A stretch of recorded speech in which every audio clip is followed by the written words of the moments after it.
जोहार दोस्तों, आप सभी को स्वागत है इस चैनल में।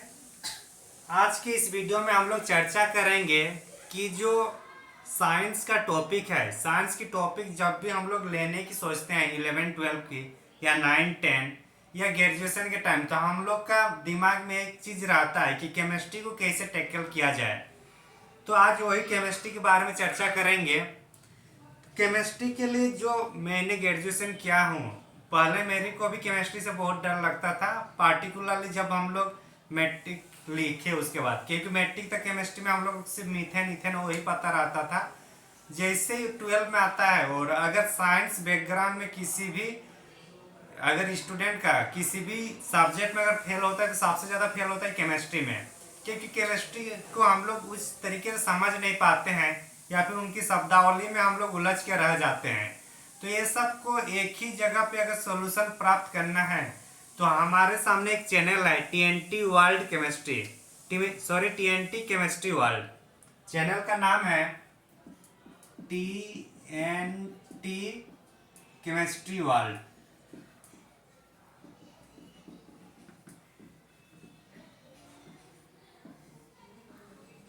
TNT सर से ही मैंने भी पढ़ाई किया हूँ, और इतना इंटरेस्ट केमिस्ट्री में जग गया कि बाद में मैंने जो ग्रेजुएशन किया वो केमिस्ट्री ऑनर्स से लेके किया हूँ। और सच ये है कि जो केमिस्ट्री ऑनर्स जो मैंने किया वो मैं 11-12 में ही, और ऑनर्स का लगभग जितने टॉपिक है उसी टाइम क्लियर कर दिए थे हमारे सर ने।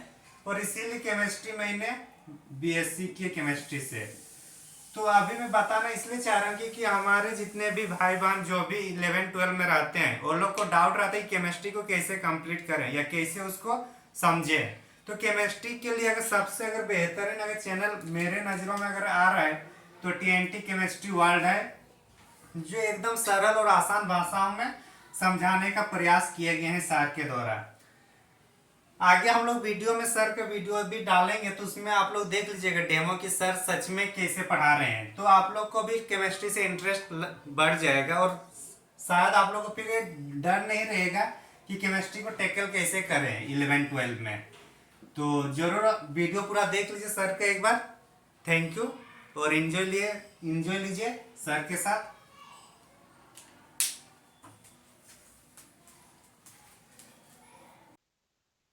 आइए तो आज के इस सेशन में हम लोग स्टडी करने जा रहे हैं टेट्रावैलेंसी ऑफ कार्बन, जो कि क्लास 11 के जनरल ऑर्गेनिक केमिस्ट्री से, basic concept of organic chemistry से लिया गया है।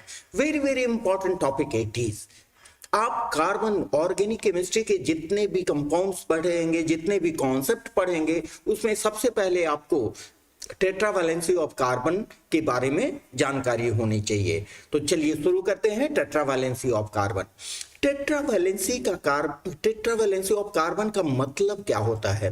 That means carbon possesses 4 valence electrons which can directly bonded with another atoms। तो हम पहले ये देख लें, यहां पर हम बिल्कुल कॉम्प्रिहेंसिव वे में आज स्टडी करने जा रहे हैं टेट्रावैलेंसी ऑफ कार्बन, जिसमें हम आपको कार्बन के ground state, excited state, carbon के हाइब्रिडाइजेशन और उससे रिलेटेड जितने भी डायग्राम्स हैं, ग्राफिकल रिप्रेजेंटेशंस हैं, सबके बारे में हम लोग स्टडी करेंगे। तो शुरू से अंत तक वीडियो को आप जरूर देखें। यहां देखें कि कार्बन एक नॉन मेटल है। कार्बन एक नॉन मेटल है, और आप जानते हो कि नॉन मेटल जेनरली क्या फॉर्म करते हैं? Forms covalent bond. Non metal forms covalent bonds, covalent bond form करते हैं, और उनकी कोवैलेंसी दैट मीन्स कि एक एटम दूसरे कितने एटम के से शेयर करेगा, वो डिपेंड करता है उस एटम के, दैट मीन्स कार्बन के वैलेंस सेल में, मीन्स आउटरमोस्ट सेल में प्रेजेंट टोटल अनपेयर्ड इलेक्ट्रॉन के ऊपर। ठीक है, तो यहां हम लोग लिख लें कि covalency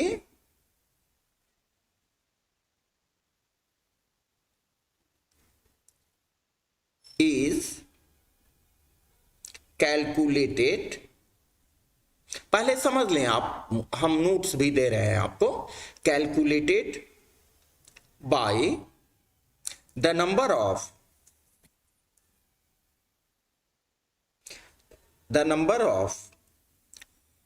unpaired electrons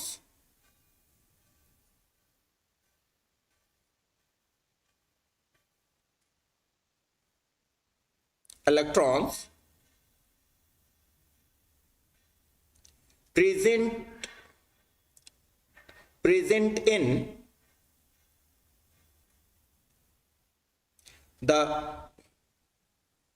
valence cell. That is, valence shell का मतलब हम समझते हैं, आपको मालूम है, that is outer most shell और ऑर्बिट। तो आउटर मोस्ट ऑर्बिट में जितने इलेक्ट्रॉन्स, जितने अनपेयर्ड इलेक्ट्रॉन्स हैं, वही ये बताएंगे कि कार्बन कितने दूसरे एटम के साथ एक साथ शेयर कर सकता है। ठीक है, तो आइए सबसे पहले हम देखते हैं कार्बन को ग्राउंड स्टेट में, कि कार्बन के ग्राउंड स्टेट में कितने अनपेयर्ड इलेक्ट्रॉन्स उनके वैलेंस सेल में प्रेजेंट है। आइए देखते हैं। It is the electronic configuration of carbon in ground state. Ground state contains 1s2 2s2 2p2। तो यहां देखिए, ये हो गया इसका आउटर मोस्ट ऑर्बिट में 2s और 2p इलेक्ट्रॉनों की संख्या। 2s में है 2 और 2p में है 2 इलेक्ट्रॉन्स। तो यहां पर अनपेयर्ड इलेक्ट्रॉन्स कितने हो गए? Unpaired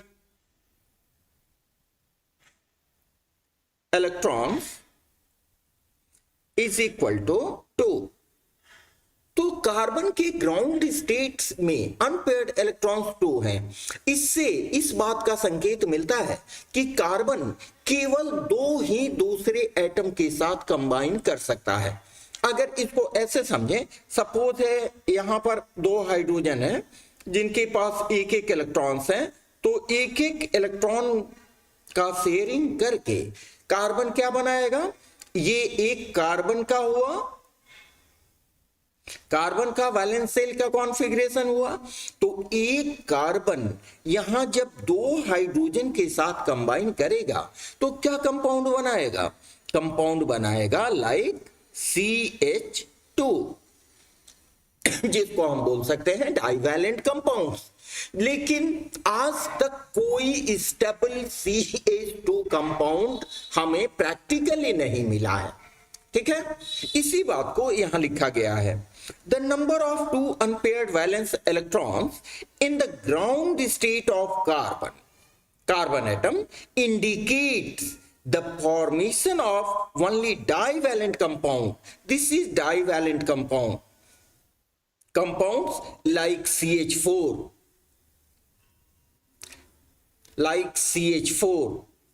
CCl4, etc. But no such stable compound practically exists. ये ऊपर के ग्राउंड स्टेट के कॉन्फ़िगरेशन से, जिसमें total number of unpaired electrons केवल 2 हैं, उससे ये संकेत मिलता है कि कार्बन दूसरे 2 ही एटम के साथ शेयर कर सकता है और डाइवैलेंट कंपाउंड का फॉर्मेशन कर सकता है। लेकिन प्रैक्टिकली हम देखें कि कोई डाइवैलेंट कंपाउंड एग्जिस्ट नहीं करता है। तब इस प्रॉब्लम को सॉल्व करने के लिए हमने दूसरे कॉन्सेप्ट का यूज किया, that is called excited state. देखिए यहां पर, the problem is solved by considering the concept of excited state of carbon atom. Carbon atom के एक्साइटेड स्टेट के कॉन्सेप्ट को यूज करके इस प्रॉब्लम को सॉल्व किया गया। तो एक्साइटेड स्टेट में कितने अनपेयर्ड इलेक्ट्रॉन्स होते हैं? एक्साइटेड स्टेट में 2s के एक इलेक्ट्रॉन माइग्रेट कर जाते हैं, मूव कर जाते हैं 2p लेवल में, जिसके कारण total number of unpaired electrons present in the valence shell becomes 4। देखिए Solved by considering the concept of excited state of carbon atom having 4 unpaired valence electrons to give the formation of tetravalent compounds like CH4, CCl4 as given below. इसमें होता क्या है कि 2s का एक electron 2p में चला जाता है, तो अब आपके पास क्या हो गया, देखिए 2s में एक इलेक्ट्रॉन हो गया और 2p में 3 इलेक्ट्रॉन हो गए, 2p में 3 इलेक्ट्रॉन हो गए। ठीक है, इस तरह से हम देखते हैं कि कार्बन के वैलेंस शेल में total number of unpaired electrons अब 4 हो गया। यहां अनपेयर्ड इलेक्ट्रॉन्स जिसको n से रिप्रेजेंट करते हैं, ये हो गया यहां 4। अब कार्बन 4 दूसरे एटम के साथ आसानी से कंबाइन कर सकता है। देखिए यहां पर हर हाइड्रोजन एटम के पास एक इलेक्ट्रॉन है, तो वो एक इलेक्ट्रॉन यहां शेयर करेगा कार्बन से शेयर करके टेट्रावैलेंट कंपाउंड का फॉर्मेशन कर सकता है। ठीक है, लेकिन दूसरी तरफ हम ये भी जानते हैं कि जो भी यहां सब ऑर्बिट्स हैं, उन सब ऑर्बिट्स की एनर्जी का ट्रेंड है S is lesser than P, P is lesser than D and D is lesser than S। S की एनर्जी कम होती है P से और P की D से, D की F से। तो यहां पर जो बॉन्ड फॉर्मेशन होगा, आप देखो यहां जो बॉन्ड बनेगा वो बनेगा 2s और हाइड्रोजन का होता है 1s1 कॉन्फ़िगरेशन। तो यहां जो शेयरिंग होगा वो 2s और 1s के बीच, जबकि इन तीनों में जो इलेक्ट्रॉन का शेयरिंग होगा वो होगा 2p और 1s के बीच। तो बिल्कुल क्लियर है कि यहां पर जो बॉन्ड बनेगा वो कम एनर्जी वाले 2s ऑर्बिटल और 1s ऑर्बिटल के बीच, जबकि यहां पे जो बॉन्ड बनेगा वो कंपैरेटिवली हाई एनर्जी वाले 2p और 1s ऑर्बिटल के बीच बनना चाहिए। जिससे क्या होगा, जिससे जो पॉसिबल एक्सपेक्टेशन होगी, हमें आशा जो होगी कि टेट्रावैलेंट कंपाउंड में हमें डिफरेंट टाइप्स के बॉन्ड होने चाहिए। इस तरह से जो कंपाउंड बनेगा उसमें डिफरेंट टाइप्स के बॉन्ड्स होने चाहिए। इसको हमने यहां देखिए लिखा है clearly, different bond lengths with different bond strength. इसका डिफरेंट बॉन्ड लेंथ होना चाहिए और इससे बॉन्ड लेंथ डिफरेंट होगा तो बॉन्ड स्ट्रेंथ भी डिफरेंट होना चाहिए। Should exist corresponding to involvement of orbitals with different energies। That means 2s का 1s के साथ और 2s का 2p के साथ, ये अलग अलग ऑर्बिटल हैं अलग अलग एनर्जी के, जिससे नेचुरली हमें अलग अलग बॉन्ड स्ट्रेंथ के मिलने चाहिए। लेकिन इनफैक्ट क्या होता है, but in fact all the bonds are tetravalent in tetravalent compounds like CH4, CCl4 of carbon are equivalent। Carbon के प्रैक्टिकली देखा गया है कि कार्बन के जो भी चारों बॉन्ड हैं वो चारों बॉन्ड इक्विवेलेंट होते हैं। ठीक है, तो इस कॉन्सेप्ट को एक्सप्लेन करने के लिए for the explanation of this which The concept of hybridization was used। तो हमने देखा कि पहले हमारे पास ग्राउंड स्टेट में 2 अनपेयर्ड इलेक्ट्रॉन थे। ठीक है, तब हमने कॉन्सेप्ट लाया एक्साइटेड स्टेट का। एक्साइटेड स्टेट में क्या हुआ कि 2s के एक इलेक्ट्रॉन 2p लेवल में चले गए, जिससे total number of unpaired electrons हो गए 4, जिससे यहां पर टेट्रावैलेंट कंपाउंड का फॉर्मेशन हो सकता है। लेकिन ये इस बात को एक्सप्लेन नहीं करता है कि सभी जो CH बॉन्ड होंगे वो इक्विवेलेंट होंगे। यहां जो सभी CH बॉन्ड होंगे वो इक्विवेलेंट होंगे, ये इस बात यहां क्लियर नहीं हो रही है। ठीक है, तो इसके लिए हम लोगों ने हाइब्रिडाइजेशन का कॉन्सेप्ट इंट्रोड्यूस किया। शायद आप पढ़े होंगे हाइब्रिडाइजेशन, नहीं पढ़े होंगे तो हम नेक्स्ट कुछ वीडियो में ये कॉम्प्रिहेंसिव वे में मैं डाल दूंगा। अब देखिए hybridization of carbon in tetravalent compounds. Tetravalent compounds में क्या हाइब्रिडाइजेशन ऑफ कार्बन होता है? तो पहले थोड़ा सा आपके मेमोराइजेशन के लिए मैं ये बता दूं कि व्हाट इज एक्चुअली हाइब्रिडाइजेशन। देखिए, the mixing up of different kinds and number of pure valence atomic orbitals. यहां हमने देखा 2s एंड 2p, तो प्योर डिफरेंट ऑर्बिटल्स हुए जिनकी डिफरेंट अलग अलग हुई, नंबर अलग अलग हुए, ठीक है। तो मिक्सिंग अप ये डिफरेंट काइंड्स के ऑर्बिटल डिफरेंट नंबर में जिनके बीच एनर्जी का डिफरेंस बहुत कम हो। देखिए, having little difference of energy of an atom to produce entirely new orbitals of equivalent number, shape and energy is called hybridization। बात समझें, हम मिक्स करने जा रहे हैं डिफरेंट काइंड्स ऑफ ऑर्बिटल्स को। यहां 2s और 2p है, different kinds of orbital, different number of orbitals, s के 1 है, p के 3 हैं, जिनके बीच एनर्जी का, s और p के बीच एनर्जी का गैप बहुत कम होता है। इन सबों को हमने क्या किया, आपस में मिला दिया। जब कार्बन दूसरे एटम से कंबाइन करने जाता है, उससे पहले क्या करता है कि ये सभी ऑर्बिटल्स आपस में मिल जाते हैं। तो यहां 2s और 2p के केस में मेरे पास 4 ऑर्बिटल है, 2s के एक ऑर्बिटल और 2p के 3 ऑर्बिटल्स हैं।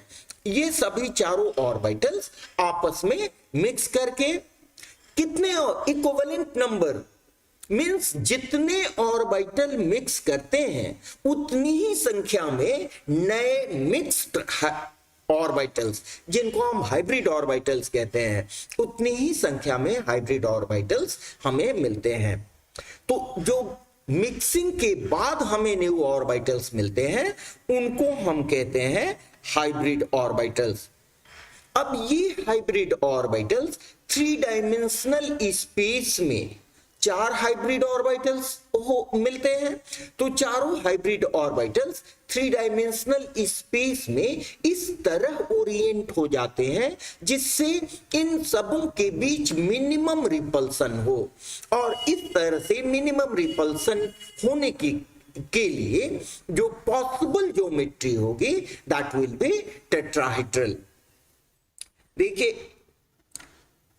the newly formed orbitals are called hybrid orbitals, which get themselves oriented around the central metal atom with definite angle to provide required geometry to resulting molecule।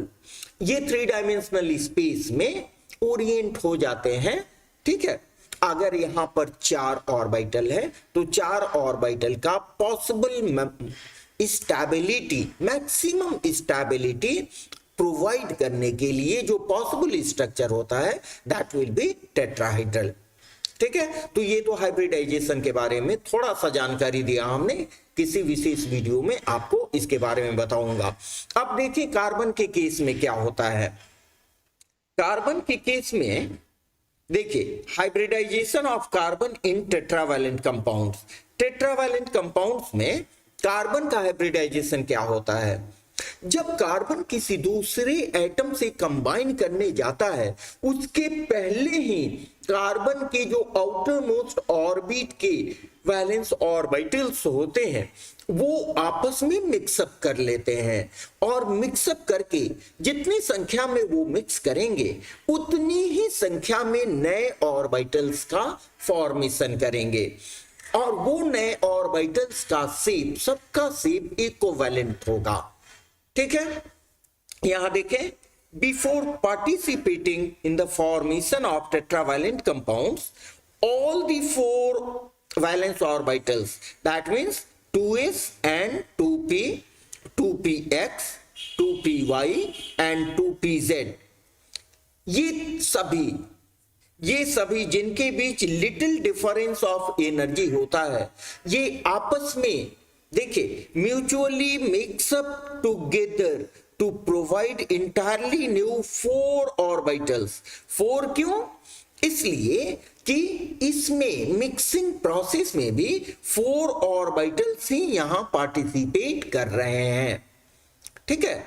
और इसमें देखिए चूंकि एक s और 3 p orbital participate कर रहे हैं, तो जो नए ऑर्बिटल बनेंगे उसको हम कहेंगे sp3 hybrid orbital, sp3 hybrid orbitals. अब ये sp3 हाइब्रिड ऑर्बिटल्स टेट्राहेड्रॉन के 4 कॉर्नर्स पर ओरिएंट कर जाते हैं, जिससे मिनिमम रिपल्सन और हायर स्टेबिलिटी CH4 मॉलिक्यूल को प्रोवाइड कर सके इन केस ऑफ CH4, ठीक है। तो ऐसा प्रोवाइड करने के लिए जो देखिए orbitals Orient themselves in 3D space to give a regular tetrahedral structure making HCH angle 109 degree 28 minutes, जिसको हम इक्विवेलेंट मानते हैं 109.5 डिग्री के, ठीक है। अब देखें इसको थोड़ा ग्राफिकली हम लोग देखें और तब इसका डायग्राम देखेंगे। यहां पर देखें, यहां पर एनर्जी को y एक्सिस पर एनर्जी को इंक्रीजिंग ऑर्डर में दिखाया गया है, y एक्सिस पर एनर्जी को इंक्रीजिंग ऑर्डर में दिखाया गया है। और सबसे पहले ground state of carbon atom को यहां दिखाया गया है। ग्राउंड स्टेट में जो प्योर एटॉमिक ऑर्बिटल्स हैं उनके पास मात्र 2 अनपेयर्ड इलेक्ट्रॉन्स हैं, आप यहां देख सकते हैं, ठीक है। जब ये एक्साइटेड स्टेट में आता है तो 2s का एक इलेक्ट्रॉन 2p लेवल में चला जाता है, जिससे total number of unpaired electrons यहां देखिए 4 हो जाता है। n हम अनपेयर्ड इलेक्ट्रॉन के लिए यूज कर रहे हैं, total number of unpaired electrons यहां 4 हो जाते हैं। तो ऐसी स्थिति में कार्बन 4 दूसरे एटम के साथ कंबाइन करने की स्थिति में आ जाता है। इट इज 4 अनपेयर्ड इलेक्ट्रॉन्स, देख रहे हैं। अब 4 अनपेयर्ड इलेक्ट्रॉन्स होने से हमारे पास प्रॉब्लम क्या आ रहा था कि सभी कार्बन के चारों जो बॉन्ड्स बनेंगे वो इस कॉन्सेप्ट के अनुसार इक्विवेलेंट समान नहीं हो सकते हैं। तो उसको सॉल्व करने के लिए हम लोग कॉन्सेप्ट जो लाए कि ये चारों ऑर्बिटल प्योर एटॉमिक ऑर्बिटल्स आपस में मिक्सअप कर जाते हैं, बॉन्ड फॉर्मेशन के पहले ही मिक्सअप करके 4 नए ऑर्बिटल्स का देखिए यहां फॉर्मेशन कर रहे हैं, जिनमें टोटल अनपेयर्ड इलेक्ट्रॉन्स 4 हैं। यही जो नए ऑर्बिटल्स हैं these are sp3 hybrid orbitals, ठीक है, जिनको यहां दिखाया गया है। देखिए यहां मिक्सिंग अप हुआ है, mixing up of 1po2s and 3po 2p valence atomic orbitals to give 4 sp3 hybrid orbitals of equivalent energy to be participated in the formation of tetravalent compounds। Tetravalent compounds के formation में ये जो unpaired electrons हैं वो utilise किए जाते हैं, ठीक है। देखिए बिल्कुल सपोज करें कि ये आपके पास चार इक्विवेलेंट ऑर्बिटल्स हुए, 4 इक्विवेलेंट ऑर्बिटल्स हुए जिनमें अनपेयर्ड इलेक्ट्रॉन्स प्रेजेंट हैं। तो अब अगर हाइड्रोजन इससे कंबाइन करने जाएगा, हाइड्रोजन के पास एक इलेक्ट्रॉन मात्र होता है, तो ये आसानी से शेयरिंग कर लेगा इसके साथ, ठीक है। और ये सभी ऑर्बिटल चूंकि sp3 हाइब्रिड ऑर्बिटल्स हैं, sp3 हाइब्रिड ऑर्बिटल्स हैं, जिनकी एनर्जी क्या है, एनर्जी सेम है। तो इससे ये कार्बन के ऑर्बिटल्स हुए और ये 4 हाइड्रोजन हुए। तो ये दोनों आपस में कंबाइन करके आसानी से CH4 का फॉर्मेशन कर लेंगे और इस मॉलिक्यूल में जो 4 बॉन्ड्स बनेंगे वो चारों बॉन्ड्स इक्विवेलेंट होंगे। ठीक है, आइए अब देखते हैं इनका डायग्रामेटिक रिप्रेजेंटेशन। यहां पर हमारे पास s ऑर्बिटल का शेप होता है, s ऑर्बिटल का शेप होता है, देखिए यहां स्फेरिकल जिसमें 1 इलेक्ट्रॉन है और यहां पर है 3 प्योर p एटॉमिक ऑर्बिटल्स। ये आपस में कंबाइन करके 4 sp3 हाइब्रिड ऑर्बिटल्स का फॉर्मेशन करते हैं।